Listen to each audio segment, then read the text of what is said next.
Hi అండి, welcome to our channel. Mutton sherwa కర్రీని సింపుల్గా టేస్టీగా కుక్కర్లో ఎలా చేయాలో చూద్దాం. ఈ మటన్ షేర్వా కర్రీని ఇలా వేడివేడి అన్నంలో ఈ మటన్ షేర్వా కర్రీని వేసుకొని తింటే చాలా బాగుంటుంది. ఈ మటన్ షేర్వా కర్రీని అన్నంలోకైనా చపాతీలోకైనా చాలా బాగుంటుంది. ఈ కర్రీని ఎలా చేశానో ఇప్పుడు చూద్దాం.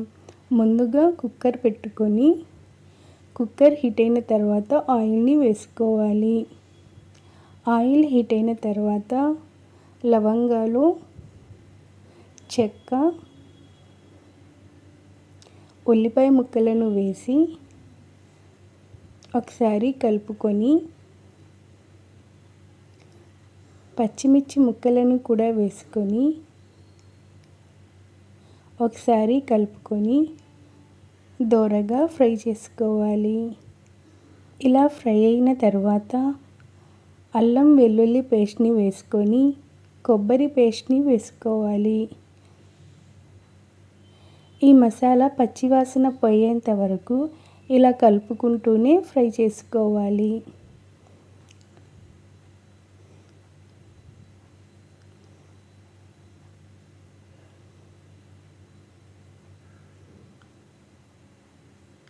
ఇలా కలుపుకుంటూ ఫ్రై చేసుకోవడం వల్ల కింద అనేది అడుగంటకుండా ఉంటుంది.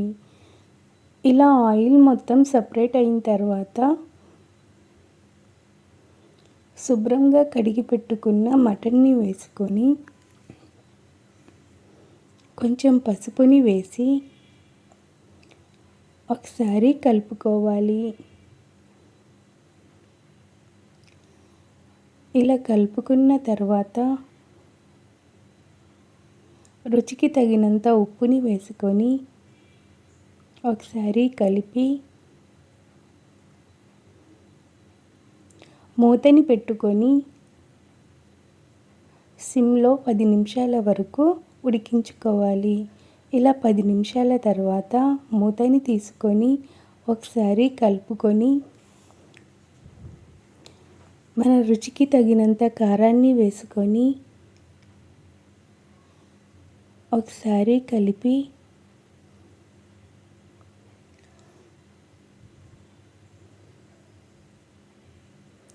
కొంచెం కొత్తిమీరని వేసుకొని ఒకసారి కలుపుకొని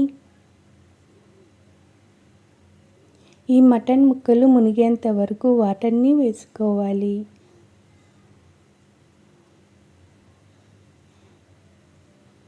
ఇలా వాటర్ని వేసుకున్న తర్వాత మూతని పెట్టుకొని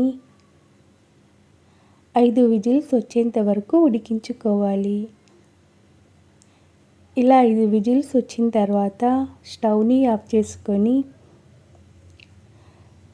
ప్రెషర్ మొత్తం పోయిన తర్వాత మూతని తీసుకోవాలి.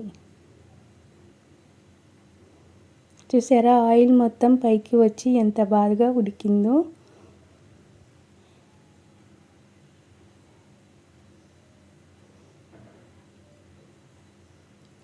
లాస్ట్లో కొంచెం కొత్తిమీరని వేసుకొని